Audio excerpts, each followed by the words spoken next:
farmhouse terror. I never should have agreed to stay the night alone in that farmhouse. It was supposed to be an escape, a chance to disconnect from the endless grind of city life. But what I thought would be a quiet evening surrounded by the solitude of nature turned into the most harrowing night of my life. The farmhouse belonged to an old friend of the family, Mr. Radcliffe, a kindly older man who always spoke about his idyllic countryside home with wistful pride. When he offered it to me for a weekend getaway, I didn't hesitate. "Perfect for clearing your head," he'd said with a toothy grin. He failed to mention the isolation or the whispers of its cursed reputation that I'd learn about too late. The arrival. The drive to the farmhouse was longer than expected, the country roads winding endlessly through thick forests.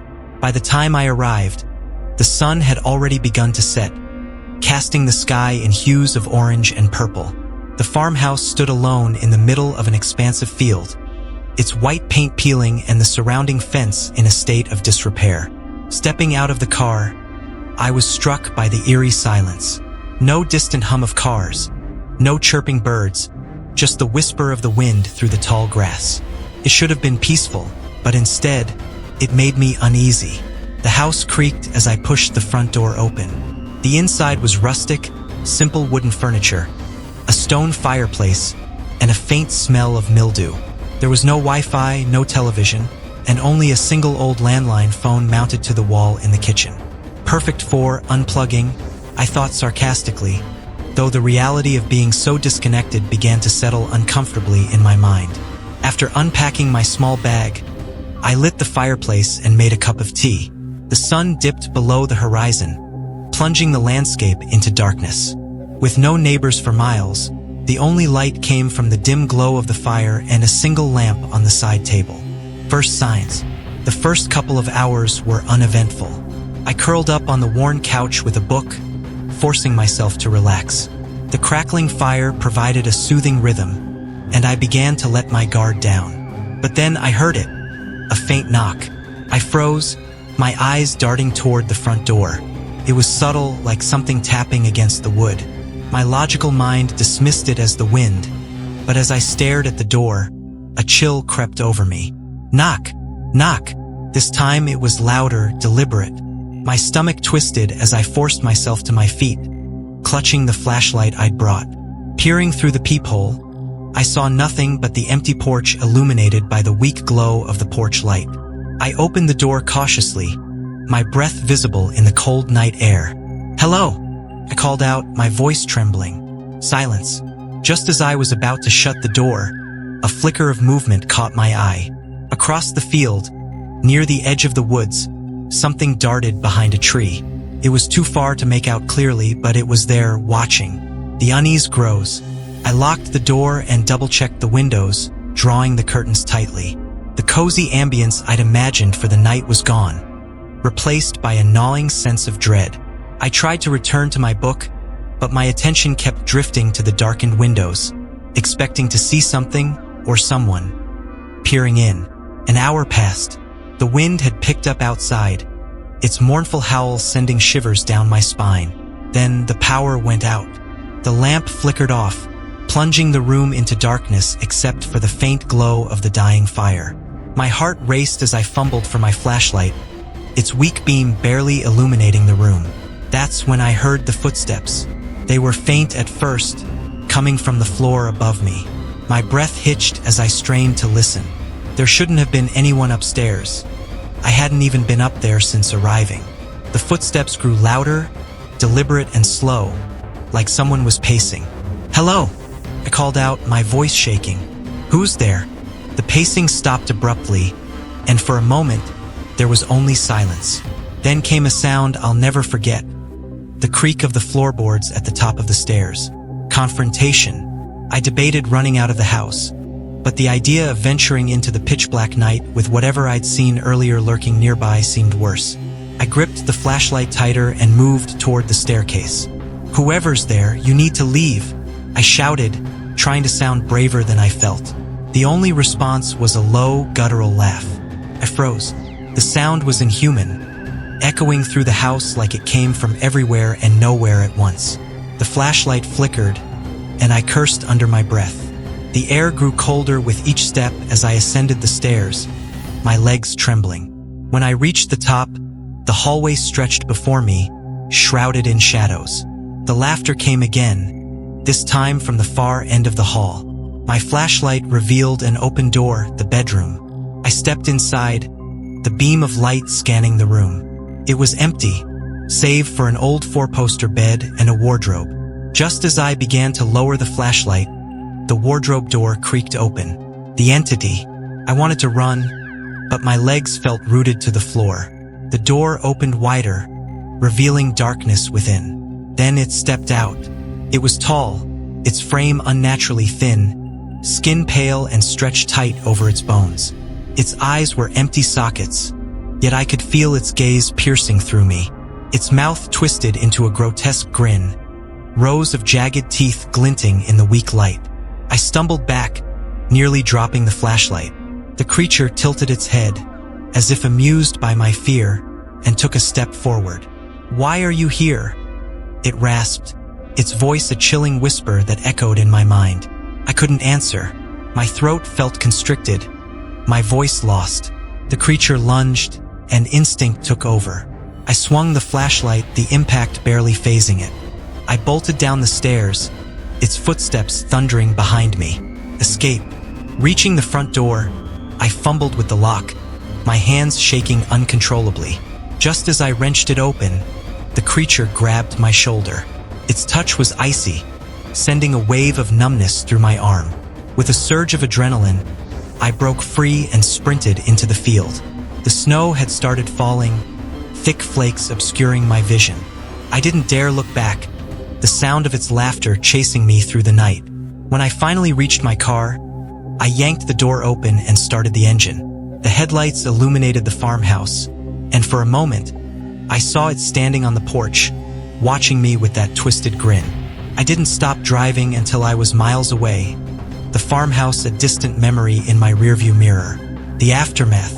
I never told anyone what happened that night.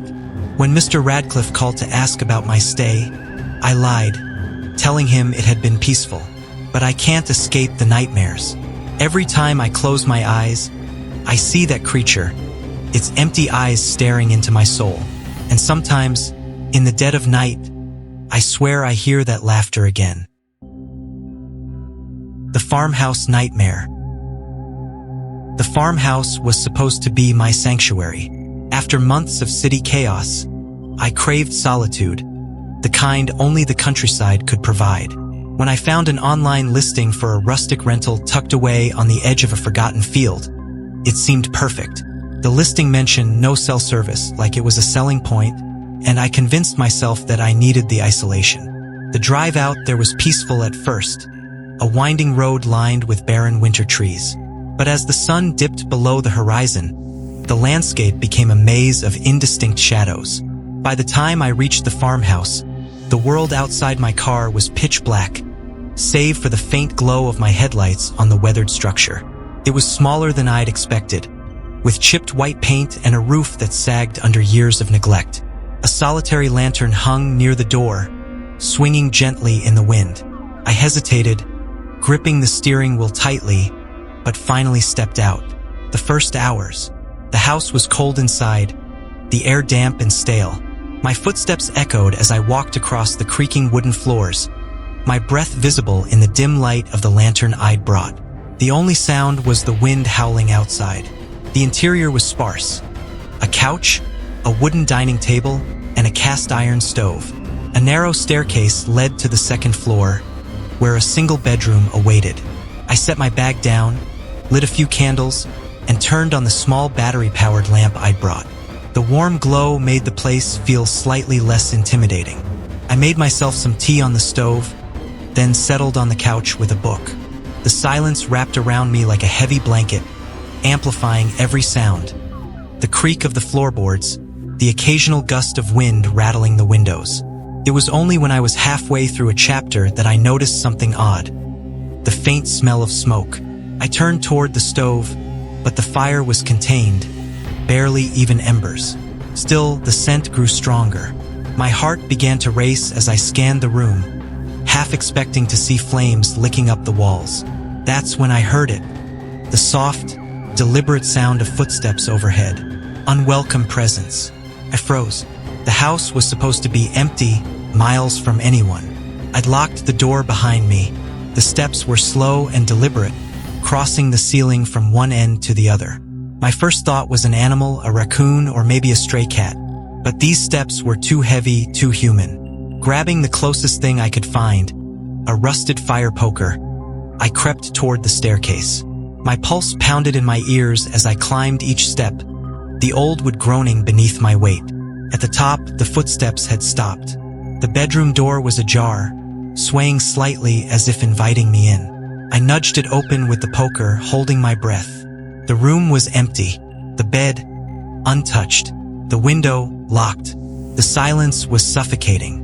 My logical mind tried to dismiss it. Old houses make noise. I was tired and imagining things. But as I turned to leave, the smell of smoke returned, stronger this time, acrid and overwhelming.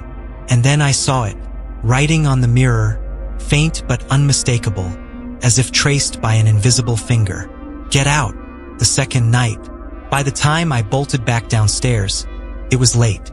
The storm outside had intensified, snow piling against the windows and wind screaming through the cracks. I considered leaving, but the idea of driving those desolate roads in a blizzard seemed just as dangerous.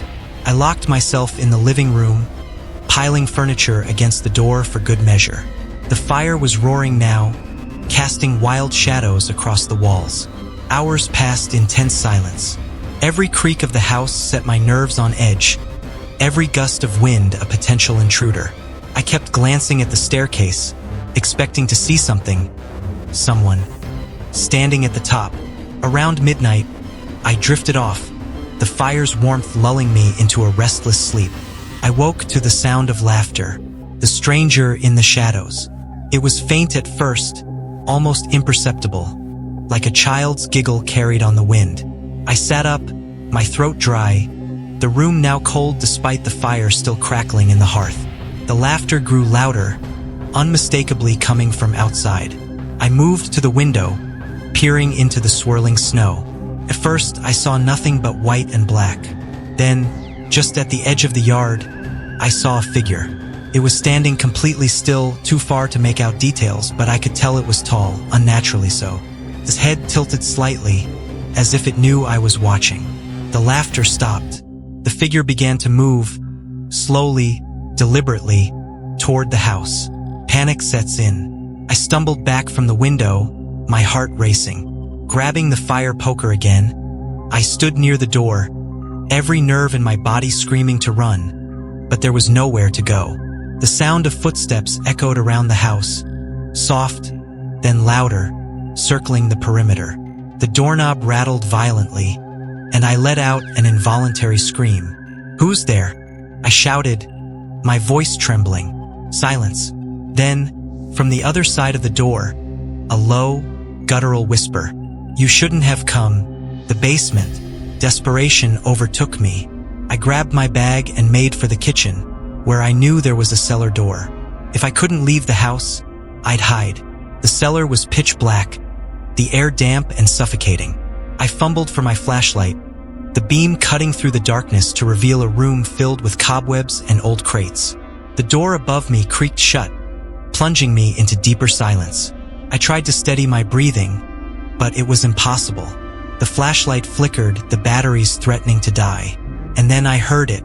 Not footsteps this time, but something dragging, heavy, deliberate, coming down the cellar stairs. The flashlight died, the face in the dark. I pressed myself against the far wall, gripping the fire poker so tightly my knuckles ached. The dragging sound stopped, replaced by slow, rasping breaths. "Please," I whispered, tears streaming down my face. "Please leave me alone." For a moment there was silence. Then, a voice, so close it felt like it was inside my head. "You can't leave. You're mine now." A hand, cold and skeletal, gripped my wrist, pulling me forward. I screamed, thrashing against the unseen force, the fire poker clattering to the floor. In the faint glow of the dying lantern upstairs, I saw it. A face, hollow and gaunt, its eyes nothing but empty sockets, staring at me with unending hunger. Escape. I don't remember how I got out. One moment, I was in the cellar. The next, I was running through the snow, the farmhouse shrinking behind me. The storm had stopped, the world eerily silent once more. When I reached my car, I didn't look back. I drove until the sun rose, not caring where the road took me. I never reported what happened, never went back to that farmhouse.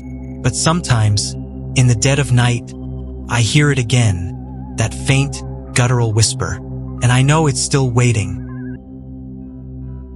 The farmhouse at Black Hollow. It was the dead of winter when I first arrived at the farmhouse. My uncle, a man I barely remembered meeting as a child, had left it to me in his will. The place was isolated, miles from the nearest town, and surrounded by acres of overgrown fields that met the edge of an ominous, dark forest. Despite its eerie reputation, I thought a weekend alone might give me time to sort through my thoughts and his belongings. The drive out there was uneventful. Snow blanketed the ground in every direction, muffling the world into an unnatural silence. As I turned down the dirt path that led to the farmhouse, the tires of my car crunched loudly in the snow, the sound echoing through the cold emptiness. The house loomed ahead, weathered and ancient, its sagging roof and peeling paint an omen of neglect. It looked as though it had been waiting for someone for a long, long time. I parked the car, killed the engine, and stepped out into the frigid air. There were no tracks leading up to the house, no sign of life, human or otherwise. The surrounding stillness unnerved me, but I shook it off and made my way inside. First night, the interior was just as dilapidated as the exterior. Dust coated every surface, and the air smelled faintly of mildew. Most of the furniture was covered in white sheets, as if to preserve ghosts of the past. A single lantern sat on the dining room table, along with a box of matches. The power had been cut off years ago, according to the lawyer handling the estate. The lantern's flickering glow cast unsettling shadows on the walls as I explored. The place was larger than it looked from the outside. Rooms branched off into narrow hallways, leading to doors that creaked open to reveal empty spaces. The farmhouse felt like a labyrinth designed to disorient. By the time night fell, I was exhausted. I set up my sleeping bag in the main living area near the lantern, keeping a fire smoldering in the hearth. Despite the chill in the air, the flames gave me a sense of safety, or at least pretended to. The first sign that something was off came just after midnight. I was lying on my back, staring at the wooden beams above, when I heard it. Faint footsteps creaking across the floorboards upstairs. At first, I told myself it was just the house settling. Old wood makes noise, right? But the steps grew louder, more deliberate, pacing back and forth above me. "Hello!" I called out, my voice breaking the heavy silence. The footsteps stopped. Second night. The next day, I chalked it up to my imagination and threw myself into cleaning. Dust flew as I uncovered old family heirlooms, most of them unremarkable. But one item caught my attention. A small, wooden box hidden in the back of a closet. Inside was a photograph of my uncle standing in front of the farmhouse, holding what looked like a journal. Beside him was a figure I didn't recognize. A woman in a long dress, her face blurred as though the photo had been intentionally scratched. I shoved the photo into my pocket, suddenly uneasy. That night, I made sure to lock the doors and windows before settling in.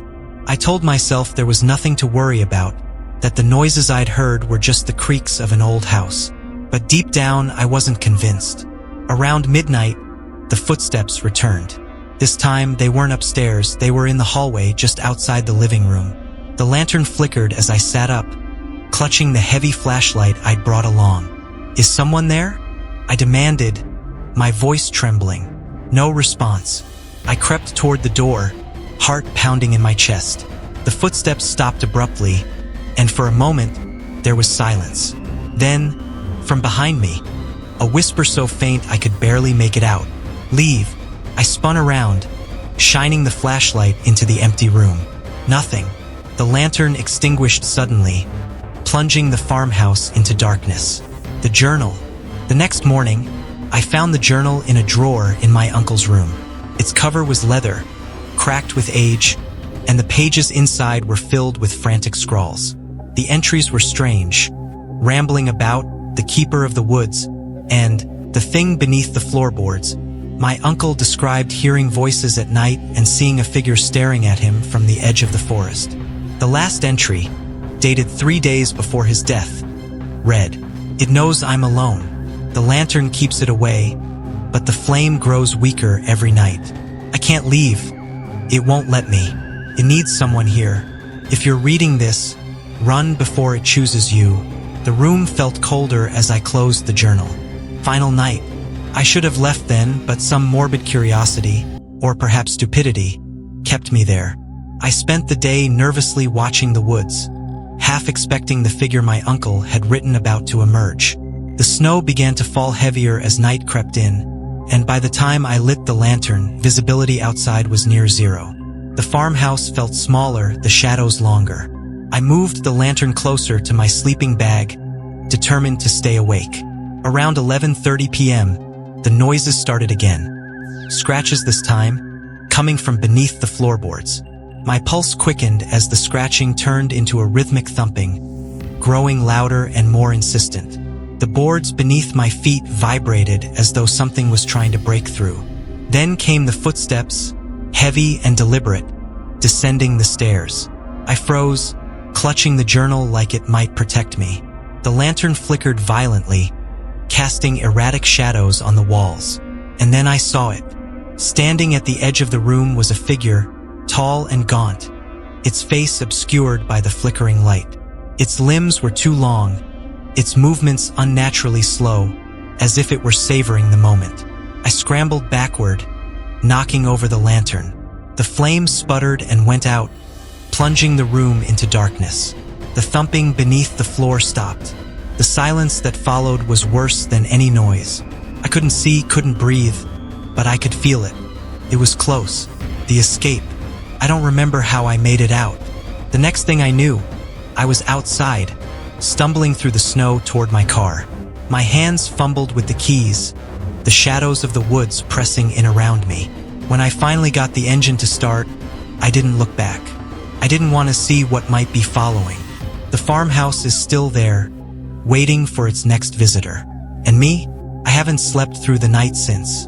Because every so often, in the dead of night, I hear it again, the faint scratching beneath the floorboards.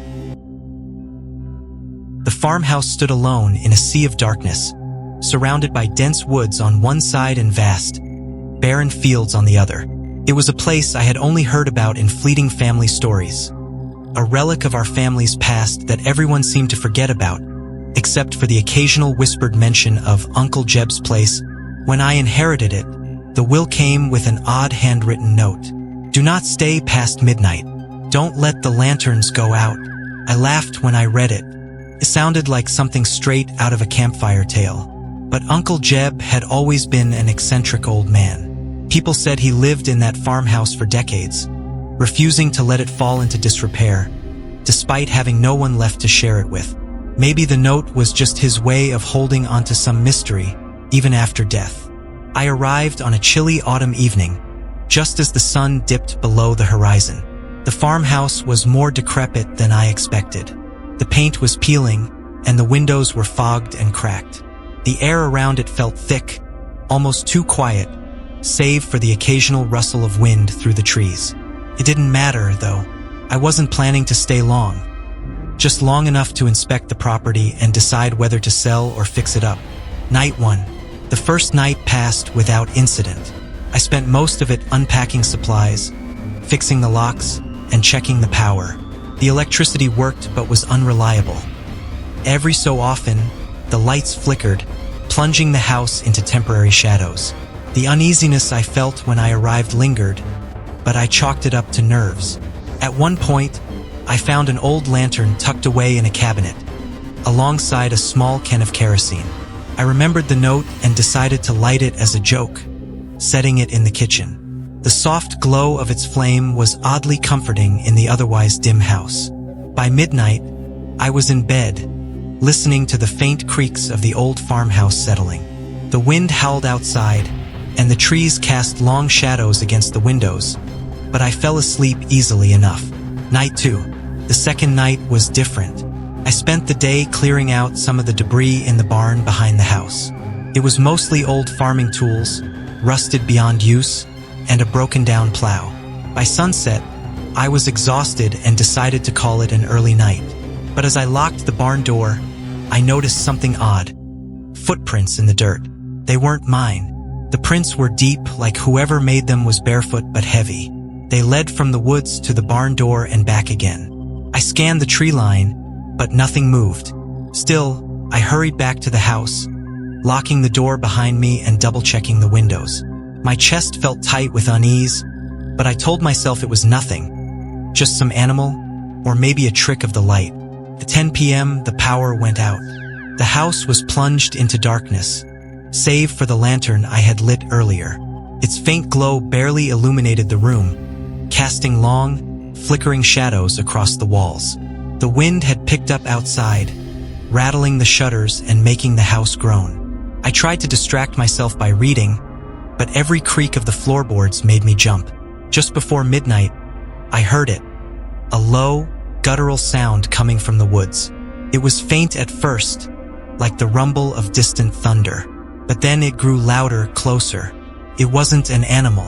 I peered out the window, but the darkness was too thick. All I could see was the faint outline of trees swaying in the wind. Then something moved. A shadow, too tall and too broad to be human, slipping between the trunks. I backed away from the window, heart pounding. The sound came again, this time from the porch. A heavy thud, followed by the creak of wood under weight. Something or someone was outside. I grabbed the lantern and crept toward the door, my hands trembling. The thudding continued, steady and deliberate, as if whatever it was wanted me to know it was there. "Who's there?" I called, my voice shaking. No answer. Then the doorknob rattled. I froze, clutching the lantern so tightly my knuckles turned white. The rattling stopped, but the silence that followed was worse. Pressed in on me, heavy and suffocating. I backed away from the door, but as I did, a loud bang echoed through the house. It wasn't the door. It was coming from upstairs. Midnight. I don't remember climbing the stairs, only that my legs felt like lead with each step. The banging had stopped, replaced by a faint scratching sound, like nails dragging across wood. The hallway was pitch black, save for the small circle of light from the lantern. The shadows seemed to shift and writhe as I moved, as if they were alive. The sound was coming from the guest bedroom at the end of the hall. I hesitated at the door, every instinct screaming at me to turn back. But something compelled me to open it, some primal need to know what was waiting on the other side. The room was empty, or so I thought. As I stepped inside, the lantern flickered, its flame sputtering. The scratching sound grew louder, coming from the corner of the room. There, crouched in the shadows, was a figure. It was hunched over, its limbs too long and too thin, its head tilted at an unnatural angle. Its eyes glowed faintly, reflecting the lantern's light like an animal's. Before I could react, it moved, fast and fluid, like water spilling across the floor. The lantern went out. The aftermath. I don't remember much of what happened next. I woke up in the barn, sprawled on the dirt floor. The sun was rising, its light filtering through the broken slats of wood. My hands were raw and bleeding, and my clothes were torn. The farmhouse was gone. Not burned or destroyed, just gone. Where it had stood was nothing but an empty foundation, overgrown with weeds. I left that day, driving until the farmhouse was just a distant memory. But the nightmares followed me. Sometimes, I still hear the scratching at night, faint and far away. And when I do, I remember Uncle Jeb's warning. Never stay past midnight, and never let the lantern go out.